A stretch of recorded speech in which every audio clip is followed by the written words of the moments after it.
আসসালামু আলাইকুম। সূচকের আরেকটি অঙ্ক নিয়ে আলোচনা করব, যেটা ভাগ আকারে আছে। তো এটা আমরা কি করতে পারি, পেজগুলোকে ঠিক রাখতে পারি।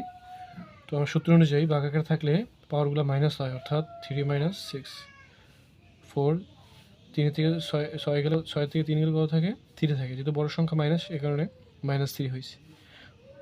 কোনো সংখ্যার উপরে পাওয়ার যদি মাইনাস আকারে হয় তখন 1/, সম্পূর্ণ নিচে চলে যায়। 1/, এখানে 4 কটা, 4 × 4 × 4, 4 4 16, 4 16 64। এটা হচ্ছে অ্যান্সার। পরে একটা অঙ্ক হচ্ছে, সেটা হচ্ছে যে গুণ আকারে আছে। বেসটা ঠিক রাখি, পাওয়ারগুলো যোগ করে দিই, কারণ সূত্র অনুযায়ী a to the power m × a to the power n equal to a to the power m + n, অর্থাৎ পাওয়ারগুলো যোগ হয়। 10 টু দি পাওয়ার 3 আর 2 যোগ করলে কত হয়, 5।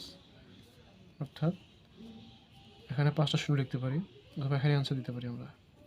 এটা হচ্ছে অ্যান্সার। ক্যালকুলেটর যদি আমরা করি, 10 to the power 5 equal to কত হয়, 1 2 3 4 5টা শূন্য, অর্থাৎ 2 3 4 5। এটাও অ্যান্সার। ধন্যবাদ সবাইকে।